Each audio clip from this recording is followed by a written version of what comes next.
আসসালামু আলাইকুম বন্ধুরা, কেমন আছেন? আশা করি সবাই ভালো আছেন। আজকে আপনারা স্ক্রিনে দেখে বুঝতে পারছেন আমাদের টপিকটা কি হবে। পুট ফরওয়ার্ডিং, আজকে ট্রফিক্স।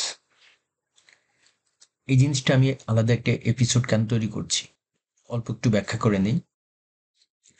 আমরা কোনো এক্সপ্লয়েট করতে গেলে বিভিন্ন মেশিনে যখন আমরা এক্সপ্লয়েট করতে যাব, তখন এই জিনিসটা আমাদের খুব দরকার হবে। ইউটিউবের গাইডলাইনের কারণে অনেক জিনিস আমি একদম লাইভ দেখাতে পারবো না, কারণ আমার তারা রেস্ট্রিকশন দিবে। তো ওই কারণে আমি লোকাল নেটওয়ার্কের ভিতরে আমি অনেকগুলো ভিডিও টেস্ট করে দেখাবো। কিন্তু ওটা যখন পাবলিক নেটওয়ার্কে আপনারা প্র্যাকটিস করতে যাবেন, তখন আপনাদেরকে এই পোর্ট ফরওয়ার্ডিং টেকনিকটা ইউজ করতে হবে। আদারওয়াইজ আপনি লোকাল নেটওয়ার্ক থেকে পাবলিক নেটওয়ার্ক এবং পাবলিক নেটওয়ার্ক থেকে লোকাল নেটওয়ার্কে অ্যাক্সেস করতে পারবেন না। এই পোর্ট ফরওয়ার্ডিংটা এই জন্য আপনাকে একটু জেনে নিতে হবে। জিনিসটা কিছুই না, যে আমরা নর্মাল যে বাসাবাড়িতে যে নেটওয়ার্কগুলো ইউজ করি, সেই নেটওয়ার্কটা আসলে প্রাইভেট নেটওয়ার্ক। তো এই নেটওয়ার্কের যে আইপি গুলো ইউজ করা হয়, আমি টোটাল আইপি অ্যাড্রেস নিয়ে আমি এখন আলোচনা করতে পারবো না, কারণ অনেক এটা বড় হয়ে যাবে। আপনাদের যদি এরকম কোনো চাহিদা থাকে, তাহলে আমাকে মানে কমেন্টসে আমাকে জানাবেন, আমি তাহলে ওই টপিক্সের উপরে আলাদা ভিডিও করে দেব। এখন আমরা যে বাসায় আমাদের যে কানেকশন গুলো থাকে, সেগুলো লোকাল নেটওয়ার্ক বলে। এই আইপি গুলো বাইরের পাবলিক নেটওয়ার্ক থেকে, মানে ইন্টারনেট থেকে অ্যাক্সেস করা যায় না। আমরা করতে পারি, আমরা যে কোনো পাবলিক আইপি অ্যাক্সেস করতে পারবো, বাট আমাদের আইপি পাবলিক আইপি থেকে অ্যাক্সেস করা যাবে না। তো আমাদের নেটওয়ার্কের বাইরে যদি কোনো একটা জায়গায়, কোনো একটা পিসিতে যদি আমাদের এক্সপ্লয়েট করতে হয়, বা কোনো অ্যাক্সেস করতে হয়, বা তাকে মনিটরিং করতে হয়, বা রিঅ্যাক্ট করতে হয়, রিমোট অ্যাক্সেস করতে হয়, তাহলে সেক্ষেত্রে আমাদের এই পোর্ট ফরওয়ার্ডিংটা দরকার হবে। পোর্ট ফরওয়ার্ডিংটা কিভাবে কাজ করে? পোর্ট ফরওয়ার্ডিং আমরা মূলত যে ইন্টারনেট বাসায় ইউজ করি, সেটা এরকমই হয়। আমি দেখাই। এটা হচ্ছে ইন্টারনেট ক্লাউড এটা। তো এই হচ্ছে কোনো একটা ইন্টারনেটে যুক্ত একটা মেশিন। এখানে এই মেশিনটা ইন্টারনেটে যুক্ত হয়ে আছে। তো পাবলিক আইপি গুলো এরকম হয়, এরকম 203.168, বাট এরকম একটা পাবলিক আইপি হয়। এই পাবলিক আইপি যে কোনো জায়গা থেকে পায়। তো আমরা যদি এরকম কোনো পাবলিক আইপি আমাদের আইএসপির কাছ থেকে আমাদেরকে আইএসপি দেয়, তাহলে আমরা সেটা কি করি? আমরা এই রাউটারে এরকম পাবলিক আইপিটা ওয়ান ইন্টারফেসে আমরা লাগাই। দেন যেহেতু আমাদের একটা আইপি দেয়, বাট আমাদের নেটওয়ার্কে এখানে হয়তো ৫টা ৬টা আমাদের ডিভাইস থাকে। সেই ডিভাইসগুলো, তো একই সময় আমি একটা আইপি অ্যাড্রেস ইউজ করতে পারবো। যে কারণে আমরা এখানে রাউটারে বা ফায়ারওয়ালে এখানে বসায়, তো আমরা এখান থেকে অনেকগুলো প্রাইভেট আইপি, যেমন 192.168.0, এরকম আমরা প্রাইভেট আইপি ইউজ করতে পারি। এখানে আমরা অনেকগুলো প্রাইভেট আইপি আমরা ইউজ করতে পারি, অনেকগুলো ডিভাইস আমরা ইউজ করতে পারি। ঠিক আছে? তো এটা হলো প্রাইভেট আইপি। যেমন এখানে আমার এই সার্ভারটার আইপি আছে 192.168.0.10। এই ক্ষেত্রে এরকম যদি একটা নেটওয়ার্ক হয়, এই ক্লায়েন্ট আমার এই আইপিটা, মানে আমার এই রাউটার পর্যন্ত সে অ্যাক্সেস করতে পারবে এই আইপি থ্রুতে। কিন্তু কোনো একটা ট্রাফিক যদি এখানে অ্যাক্সেস করতে হয়, সেখানে একটা ওয়েব সার্ভার আছে। ওয়েব সার্ভার চলে 80 পোর্টে। 80 পোর্টে একটা ওয়েব সার্ভার চলছে। তো সেটা চলবে কোথাও 192.168.0.10.8 পোর্ট। এই পোর্টে চলছে। তো আমি যদি এখানে ব্রাউজারে এই আইপিটা লিখে, যদি এই ব্রাউজারে আমি এখানে ব্রাউজারে ব্রাউজ করতে চেষ্টা করি, এখানে এসে আমাকে, মানে এখানে এই ইন্টারনেটেই সে বলবে যে এই আইপি রিচেবল না, ক্যানট রিচ বলবে। এই একটা সিনারিও। যদি আমরা এটাকে পোর্ট ফরওয়ার্ডিং করে আমরা যদি বলি যে যে আমার এখানে যদি 80 কোনো রিকোয়েস্ট আসে, তাহলে সে ফরওয়ার্ড করে এখান থেকে এইটায় পাঠায় দিবে। সেই ফরওয়ার্ডিংটা আমি এখানে করতে পারি। এই মেকানিজম আছে, এটা পরে বলছি। তো এখন যদি আমরা বলি যে এইখানে কোনো রিকোয়েস্ট যদি 80 পোর্টে আসে সেটা এখানে পাঠাবে। তো সেইভাবে 25 পোর্টে যদি কোনো রিকোয়েস্ট এখানে আনতে হয়, তাহলে আমরা এখানে যদি কনফিগার করি যে 25 পোর্টে যদি এই আইপিতে 25 পোর্টে যদি কোনো রিকোয়েস্ট আসে তো ফরওয়ার্ড করে এখানে পাঠিয়ে দিই। আচ্ছা, আরেকটা জিনিস আমি একটু বলে নিই। যদি এই রাউটারে তো কোনো ওয়েব সার্ভার টার্ভার কিচ্ছু নাই, কিন্তু বাই ডিফল্ট কিন্তু এইরকম দিলে রিকোয়েস্টটা এখানে আসবে। আসার পরে সে চেক করবে যে তার এখানে ওয়েব সার্ভার আছে কিনা। তো দেখবেন নেই, তখন সে এটাকে ডিনাই করে দিবে, বলবে যে সার্ভিস নট অ্যাভেলেবেল বা এখানে কোনো ওয়েব সার্ভার নাই। আমি যদি ফরওয়ার্ড করে দিই তখন সে কিন্তু এটা বলবে না। এখানে যে ফরওয়ার্ডার টেবিলটা আমি যদি করে দিই যে এখানে বলে দেওয়া হয় এরকম আইপি অ্যাড্রেস এটা ফরওয়ার্ড করে চলে যাবে এটায়, তাহলে কি হবে? এখান থেকে পোর্টটা এই 80 পোর্টে যে ট্রাফিক আসবে সেখানে পাঠায় দিবে, আবার আউটগোয়িং ট্রাফিকটা ওইভাবে এখানে চলে যাবে। তাহলে এখান থেকে কোনো ট্রাফিক এখানে আসলে সেই ট্রাফিকটা এখানে চলে আসবে, আবার ভাইস ভার্সা। গেল সিনারিও একটা। আমার ইন্টারনেট প্রোভাইডারের কাছ থেকে একটা পাবলিক আইপি পাই, সেটা আমার রাউটারে দিয়ে আমি আমার এই রাউটার যেহেতু আমার কন্ট্রোলে আছে, সেহেতু এই রাউটারের ভিতরে আমি পোর্টটা ফরওয়ার্ড করে দিতে পারি। এখন মোস্ট অফ দ্য মডার্ন রাউটারে এই পোর্ট ফরওয়ার্ডিং ইনেবল করা যায়। এই সিনারিওতে দেখি দ্বিতীয় স্লাইড এটা। আমার একটা আইএসপি আছে, আইএসপি সচরাচর যে আইএসপি গুলো আছে আমরা যেমন এই আগে যে সিনারিওটা দেখলাম এটা কর্পোরেটে এরকম হয় যে কর্পোরেট ব্যান্ডউইথে তাদের একটা আইপি অ্যাড্রেস বা 2, 4, 5টা আইপি অ্যাড্রেস তারা দেয়। বাট আমরা লোকাল মানে যেসব পাড়ালে যেসব ইন্টারনেট প্রোভাইডার আছে তারা কিন্তু আমাকে রিয়েল আইপি দিবে না, বা দিলে সেটা বেশি চার্জ নিবে। আমাদের লোকাল আইএসপি তারা আমাদেরকে এরকম টাইপের একটা প্রাইভেট আইপি দেয়। সেই প্রাইভেট আইপি সে এর পাবলিক আইপি আছে, সেখান থেকে তারা নেট করে আমাদেরকে প্রাইভেট আইপি গুলো দেয়। সেই প্রাইভেট আইপি আমরা আমাদের রাউটারে লাগাই সেখানে আবার নেট করে আমরা এরকম আরো আরো প্রাইভেট আইপি পেতে পারি। এখন এই সিনারিতে কি হবে? এখানে আপনি যদি পোর্ট ফরওয়ার্ডিং করেন, আপনি সেটা আপনার এই রাউটারে পোর্ট ফরওয়ার্ডিংটা করতে পারবেন না। কেন পারবেন না? কারণ এটা একটা প্রাইভেট আইপি। এই প্রাইভেট আইপি এই পাবলিক আইপি থেকে অ্যাক্সেসিবল না, যদি এখানে পোর্ট ফরওয়ার্ডিংটা এখানে এনেবল করা না থাকে। এখানে পোর্ট ফরওয়ার্ডিংটা যদি এনেবল না থাকে, এই আইপির এখানে যদি বলা না থাকে যে এই আইপিতে আসো, তাহলে সে পোর্ট ফরওয়ার্ড করবে না। তাহলে আমাদের নর্মাল যেসব ইন্টারনেট আমরা বাসা বাড়িতে ইউজ করি, সেখানে দেখা যাচ্ছে যে আমাদের রাউটারে আমরা পোর্ট ফরওয়ার্ডিং করতে পারছি না। সেক্ষেত্রে তাহলে আমরা কি করে আমরা পোর্ট ফরওয়ার্ডিংটা করব? আমাদের কি কোনো উপায় নেই? হ্যাঁ, আমাদের উপায় আছে। এর জন্যে আমাদের দুটো মেথড আছে। সেই মেথড দুটো বেশ কয়েকটা মেথড আছে, অনেকগুলো মেথড আছে। আমি দুটো মেথডের ইউজ আপনাদেরকে দেখাবো। একটা হচ্ছে পোর্টম্যাপ আইও। একটা ওয়েবসাইট আছে পোর্টম্যাপ আইও। সে পোর্টম্যাপ আইওতে যে আমরা ফরওয়ার্ডিং করতে পারি। এটা মূলত একটা ভিপিএন, ভার্চুয়াল প্রাইভেট নেটওয়ার্ক টাইপের একটা সার্ভিস, সেটা দেয়, ফ্রিতে দেয়। পয়সা দিলে আরো ভালো সার্ভিস, মানে আরো বেশি সার্ভিস পাওয়া যায়, বাট ফ্রিতে আমরা যে কাজগুলো করব সে কাজগুলো আমরা ফ্রিতে করতে পারবো। তো তারা কি করে? এখান থেকে আমাকে একটা টানেল তৈরি করে দেয়। আমার এই পিসিতে সে এই একটা প্রাইভেট আইপি, এই পিসিতে আমি কনফিগার করলে এখান থেকে একটা টানেল তারা তৈরি করে দেয়। যখন এই টানেলটা তৈরি হয়, এরকম বাবার সাথে আমার যখন এখানে 80 পোর্টের একটা টানেল তৈরি হয়েছে, তখন এই 80 পোর্টটা এখানে অ্যাসাইন করে দেয়। আর ও একটা ইউআরএল আমাকে দেয়, যে ইউআরএলটা এখান থেকে অ্যাক্সেস করলে, এখানে যখন এই ইউআরএলটা অ্যাক্সেস করবে, সে ফরওয়ার্ড করে এই টানেল দিয়ে আমাকে ট্রাফিকটা এখানে পাঠায় দিবে। এমনিভাবে যে কোনো পোর্ট এখানে বেশ কিছু পোর্ট আছে, টিসিপি, ইউডিপি, যে কোনো পোর্ট, টিসিপি পোর্ট, আমি টিসিপি যে কোনো পোর্ট আমরা এখানে ফরওয়ার্ড করতে পারি। এটা হলো পোর্ট ম্যাপ আই। আরটা আছে ngrok. Ngrok same একই কাজ করে।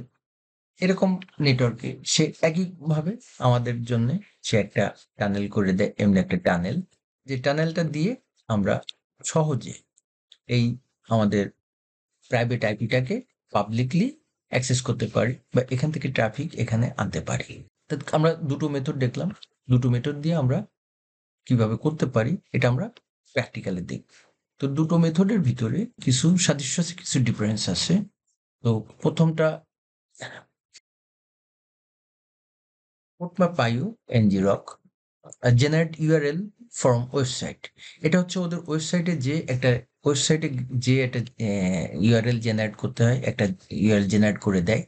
আর এনজি রকে পিসি থেকে ইউআরএলটা জেনারেট করা যায়। এখান থেকে ইউআরএল ইউআরএলটা পিসি থেকে জেনারেট করা, এখানে করা যায় হচ্ছে ওয়েবসাইট থেকে। এটা বেসিক পোর্টম্যাপ আইও সাবডোমেন টোমেন ইত্যাদি ইত্যাদি এগুলো করা যায় না, বাট এখানে এটা করা যায়। কাস্টম সাবডোমেন টোমেন ইত্যাদি ইত্যাদি করা যায়। তো আমরা এত ইয়েগুলো আমরা এখন মানে অত কিছু নিয়ে আমরা কাজ করব না। আমরা জাস্ট জানি, জাস্ট এইটাই জেনে রাখি যে আমরা ইউআরএল জেনারেট করা যায় ওয়েবসাইট যে, আর এটা ইউআরএল এখান থেকে করা যায়, পিসি থেকে করা যায়।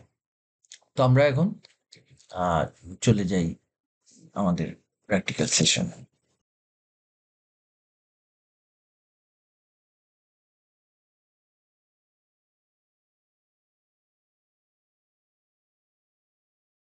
আশা করি পোর্টম্যাপটা কি জিনিস এবং কিভাবে কাজ করে আপনারা সংক্ষেপে আমি বর্ণনা করছি, যেটা আপনারা বুঝতে পারছেন। তো আমরা পোর্টম্যাপ আইওতে চলে গেলাম। চলে যাওয়ার পরে এখানে আপনাদের যারা ফার্স্ট টাইম তাদেরকে এখানে সাইন ইন করতে হবে। তো আমি এখানে লগ ইন করবো, আমার সাইন ইন করা আছে, আমি লগ ইন করে ফেলবো। আমি সাইন ইনটা দেখাচ্ছি না কারণ আপনারা এটা পারবেন। তো আমি কনফিগারেশনে চলে যাব।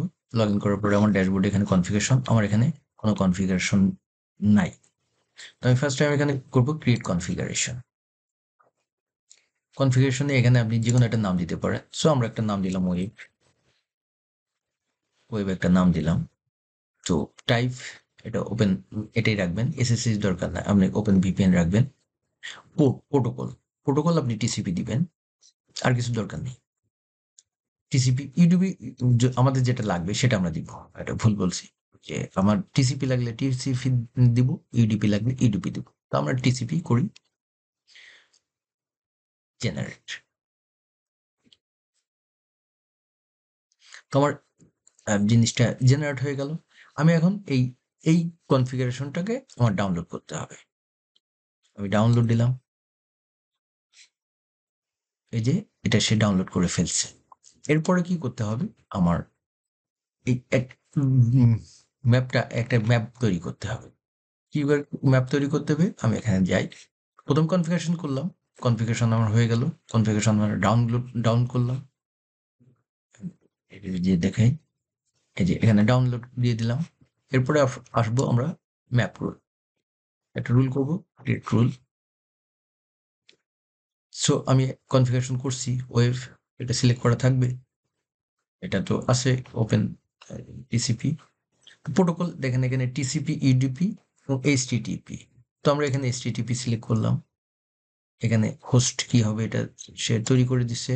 আমরা পোর্ট ম্যাপ আইও এটা সিলেক্ট করলাম, কারণ পোর্ট ম্যাপ আইও দিয়ে আমরা কাজ করবো। 80 পোর্ট, তো আমরা এখানে ক্রিয়েট করে ফেললাম। ক্রিয়েট করার পরে আমাকে একটা ইউআরএল সে তৈরি করে দিচ্ছে। এই ইউআরএলটা আমি যে কোনো নেটওয়ার্ক থেকে আমি অ্যাক্সেস করতে পারবো, যেটা আমার এই লোকাল নেটওয়ার্কে কানেক্ট করবে। তো আমরা সেটা আমরা দেখি কিভাবে এটা কানেক্ট করা যায়। তো এটা থাক, এখানে আমরা এটা ম্যাচ করে রাখি। আমরা চলে যাই, আমরা দেখি যে আমাদের ডাউনলোড, আমি কোন জায়গায় আছি, এই যে ডাউনলোডে। তো আমরা এখানে একটা কনফিগারেশন ডাউনলোড হয়ে থাকার কথা, এই যে চলে আসছে, বড় করি। তো তো ডাউনলোড হয়ে এখানে চলে আসছে, এই ফাইলটা এখানে ডাউনলোড হয়েছে, দেখেন এটা -l ডাউনলোড হয়ে গেছে। এখন আমাকে কি করতে হবে, এই কনফিগারেশনটা, এই ভিপিএন টানেলটা তৈরি করতে হবে পোর্ট ম্যাপ আইওর সাথে। তার সাথে কানেক্ট, তার কমান্ডটা হচ্ছে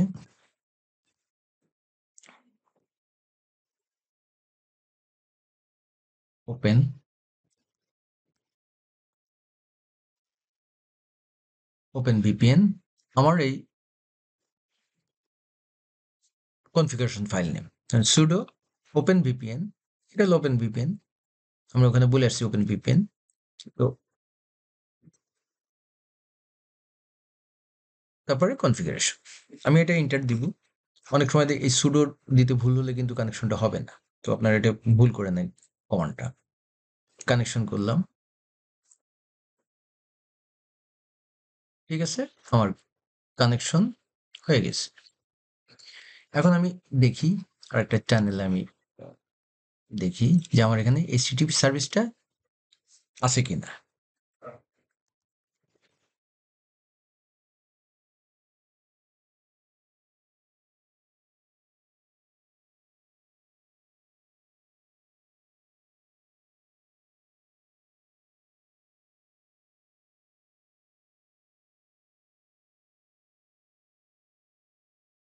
আমার এখানে সার্ভিসটা ইনেবল করা নেই, আমি স্টার্ট করে দিই।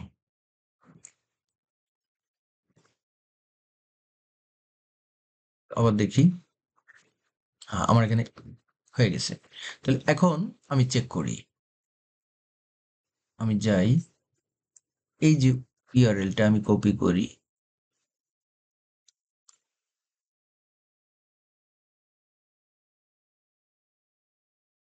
কপি লিঙ্ক, আমি অন্য একটা নেটওয়ার্কে এখানে আসছি, ওটা দেই, আমার এখানে চলে আসছে জিনিসটা। এটা যে কোনো জায়গাতে গেলে আমার ইউআরএলটা এরকম হবে, যে কোনো নেটওয়ার্ক থেকে আমি এখানে অ্যাক্সেস করতে পারবো। তাহলে ওয়েব সার্ভিসটা আমি এই ইউআরএল এর মাধ্যমে আমার লোকাল এই মেশিনে, কালি মেশিনে যে ওয়েব সার্ভারটা আছে, সেটা আমি যে কোনো জায়গা থেকে অ্যাক্সেস করার মতো অবস্থা পেয়ে গেলাম। তাহলে কি হচ্ছে, পোর্ট ম্যাপ আইও, দেখেন এখানে পোর্ট কিন্তু দেওয়া আছে, এই পোর্টের এগেনস্টে যাই আবার দেখাই, এই যে এখানে বলা আছে লোকাল 80 পোর্টের এগেনস্টে, এই পোর্টে যে আসবে সে ট্রাফিকগুলো আমার লোকাল মেশিনের এই পোর্টে পাঠিয়ে দেবে। পোর্ট ম্যাপ আইও দিয়ে খুব সহজে আমরা যে কোনো পোর্টকে আমরা আমাদের লোকাল মেশিনে কনফিগার করে নিতে পারি। তার জন্য কিন্তু দেখেন আমার খুব ইজিলি আমি এটা করলাম, আমার রাউটারের কনফিগারেশন জানা বা কোনো কিছুর দরকার নেই। প্রেজেন্টেশনে যে দ্বিতীয় সিনারিওতে ছিল যে আমাদের যারা কম দামের ইন্টারনেট ইউজ করি, তারা যারা পাবলিক আইপি পাই না, তাদের জন্য কিভাবে হবে, তো সেখানে আমরা এখানে করে ফেললাম। আরেকটা মেথড আছে এনজিরক, একই, আমরা এনজিরকের ওয়েবসাইটে যাব, এখানে সাইন আপ আপনারা করে নিন, আমি এখানে সাইন আপ করে ফেলতে পারেন, আপনারা করে নিন, এটা করে ফেলেন। বাট আমার সাইন আপ করা আছে, আমি এখানে ঢুকে গেলাম। দেখেন প্রথমে ও ড্যাশবোর্ডের ভিতরে আপনি আছে এখানে লিনাক্স, উইন্ডোজ, এখানে এখানে একটু ভার্স টাইপের কনফিগারেশন আছে। তো এই যে লিনাক্সের জন্য আপনার কি কি লাগবে, লিনাক্সের জন্য দেখেন ইনস্টলেশনের জন্য এই জিনিসটা লাগবে। তো আমরা এটা কপি করি, এখান থেকে কপি করে নিই, কপি হয়ে গেছে। আচ্ছা, তার আগে আমরা এগুলো কেটে দিই। আচ্ছা, এই একটা জিনিস বলতে ভুলে গেছি, এই উইন্ডোটা আপনারা কখনো বন্ধ করবেন না। আপনারা যখন এটা কানেকশন করবেন, কানেকশন করার পর এই উইন্ডোটা কখনো বন্ধ করবেন না। এই উইন্ডো যদি বন্ধ করেন তাহলে কিন্তু কানেকশনটা ডিসকানেক্ট হয়ে যাবে। ঠিক আছে, কানেকশনটা ডিসকানেক্ট হয়ে গেল। এখন আবার যদি কানেকশনটা চালাতে হয়, আবার ওই ওপেন ভিপিএন ওই কনফিগারেশন ফাইলটা দিয়ে আবার চালু করতে হবে। তো আমি কানেকশনটা ডিসকানেক্ট করে দিলাম। এখন আমরা কি করব, আমরা এনজিরক দ্বিতীয় মেথডে কিভাবে করতে হয়, তো আমরা এখান থেকে কপি করে নিছি, এখানে কপি করলাম, এখানে আমরা লগ ইন করবো। প্রথমে লগ ইন করার পরে আমরা লিনাক্সে সিলেক্ট করব, লিনাক্সে সিলেক্ট করার পরে আমরা এখানে এনজিরক কপি করে নিলাম, কিভাবে করতে হবে এখানে গেলাম, জাস্ট সুডোটা ইউজ করে তাহলে আবার ইয়েতে আসবে না, ইরর দিবে। পেস্ট করে আপনি এন্টার দিয়ে দিলেন। এটা টাইম নিবে, আপনি ওয়েট করবেন, জিনিসটা ডাউনলোড হয়ে ইনস্টল হয়ে যাবে এখানে।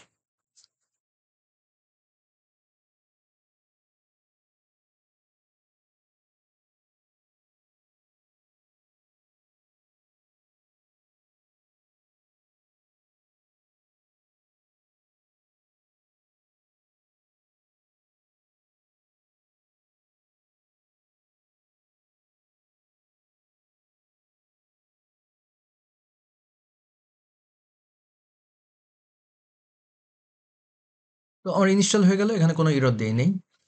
তো তার মানে আমার ওকে, সবকিছু ওকে। এরপরে আমাকে কি করতে হবে, এই কমান্ডটা চালাতে হবে। এই কমান্ডটা চালালে এটা হচ্ছে একটা অথেন্টিকেশন টোকেন দিয়ে সে কনফিগারেশন ফাইলটা তৈরি করে দিবে। আমি কপি করে নিই, কপি করে নিয়ে এখানে সুডো দিবেন।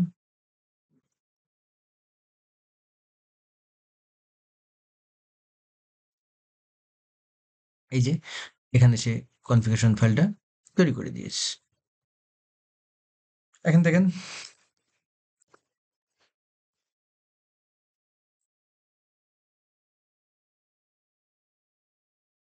ngrok হেল্প দিলাম, এখানে কমান্ডের যতগুলো জিনিস আছে সে এখানে দেখাচ্ছে। ঠিক আছে, আমাদের শুধু এই কমান্ডটাই আমরা এখন চালাবো। এখানে অনেক কিছু এই যে ইউআরএল, সাবডোমেন, ডোমেন ইত্যাদি করা যায়, আমাদের দরকার নেই। আমরা এখানে sudo ngrok http 80 পোর্টটা দিতে হবে, যে পোর্টটা 80, এসএসএল হলে অন্য পোর্ট হবে। হ্যাঁ, এখন কানেক্ট হয়ে গেছে। তো আমাকে দেখেন এখানে ইউআরএলটা দিয়ে দিয়েছে। তো আমরা যদি এখানে ইউআরএলটা কপি করে নিই,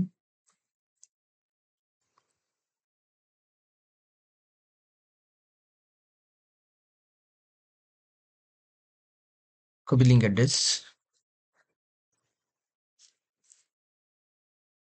আমরা গেলাম, দেখেন চলে আসলো। তাহলে এর ইউআরএলটা একটু অন্যরকম হয়, ওর ইউআরএলটা একটু অন্যরকম হয়। তাহলে আমরা দেখলাম দুটো মেথডে, ফ্রি মেথড, এটা ফ্রি, একদম ফ্রি, এটা কোনো লাগবে না। ফ্রি মেথডে এদের আরো বেশি সার্ভিস নিতে হলে তখন লাগে অনেকগুলো কানেকশন টোন ইত্যাদি ইত্যাদি, এটা লাগে। আমরা আপাতত ওতে যাব না, আমরা জাস্ট পোর্ট ফরওয়ার্ডিং এর জন্য এটা আমরা ইউজ করব। যখন আমরা মেটা এক্সপ্লয়েট, অন্যান্য যে জিনিসগুলো আমরা সোশ্যাল ইঞ্জিনিয়ারিং টুল ইত্যাদি যখন ইউজ করব, তখন আমাদের এই দুটো টুল যে কোনো একটা টুল আমরা ইউজ করব, আমাদের করা লাগবে। কারণ আমি অন্য নেটওয়ার্কে কিন্তু তখন কানেকশনটা দিতে হবে। সে একটা আমি পেলোড তৈরি করলাম, সেই পেলোডটা কিন্তু আমাকে কোনো একটা মোবাইলে দিতে হবে, মোবাইল নেটওয়ার্কটা কিন্তু আলাদা। তখন এই লিঙ্কগুলো আমাকে তৈরি করতে হবে, যাতে এরকম পোর্টগুলো, সে 80 পোর্ট, আমার 8080 পোর্ট বা 300 500 পোর্ট, এরকম পোর্টগুলো আমরা এরকম পোর্ট ফরওয়ার্ডিং করে রাখবো। ওই সে মেটা এক্সপ্লয়েটের পেলোডের ভিতরে আমাকে ওটা বলে দিতে হবে, বলে দিলে ওই পেলোড যে মোবাইলে বা যে ডিভাইসে ইনস্টল করা হবে, সেখান থেকে জাস্ট কানেকশনটা আমার এখানে এস্টাবলিশড হয়ে যাবে। পোর্ট ফরওয়ার্ডিংটা এই জন্য আমাদের লাগবে। এই জন্য আমি আলাদা করে এটা একটা ভিডিও করে দিলাম, কারণ এই পোর্ট ফরওয়ার্ডিং কিন্তু তখন আমি ওই ভিডিওর ভিতরে যখন ইয়েগুলো করব, পেলোড গুলো তৈরি করব বা বিভিন্ন সোশ্যাল ইঞ্জিনিয়ারিং টুল গুলো দেখাবো, ওইখানে কিন্তু এগুলো দেখাবো না। জাস্ট আমি বলে যাব যে এখানে ওই পোর্ট ফরওয়ার্ডিং করে আপনারা এখানে আনবেন। আমি জাস্ট লোকাল মেশিনে, লোকাল নেটওয়ার্কের ভিতরে দেখাবো। তাহলে ইউটিউব আমাকে হয়তো বাধা দিবে না, কারণ এর আগে অনেকগুলো ভিডিও আমি এগুলো পুরো করতে যেয়ে তারা বলছে যে তুমি হ্যাকিং দিয়ে শেখাইতেছো, সো তোমার ভিডিও ব্যান করা হলো। তো আমি ওইটা এভয়েড করতে চাই। আপনারা জাস্ট পোর্ট ফরওয়ার্ডিং এই দুটো মেথড প্র্যাকটিস করবেন, শিখে রাখবেন। যদি কোনো প্রবলেম হয় কমেন্টস করবেন। আপনারা যদি কোনো টপিক্সের উপরে যদি ভিডিও চান, সেটা কমেন্টস করে জানাবেন, আমি ওটা করার চেষ্টা করব। আর আমি যে আগের ভিডিওতে বলছিলাম যে 10টা টুল আপনার জানা দরকার, আমি ওই 10টা টুল সিরিয়ালি তাদেরকে দেখানোর চেষ্টা করব। তো ওই 10টা টুল করতে হলে এই পোর্ট ফরওয়ার্ডিংটা আপনাদের লাগবে। তো আজকে এই পর্যন্ত, ইনশাল্লাহ সামনে আবার ভিডিওতে দেখা হবে। ততদিন জন্য আপনারা ভালো থাকুন, আর ভিডিও দেখেন, সাবস্ক্রাইব করেন, শেয়ার করেন। Thank you. আল্লাহ হাফেজ।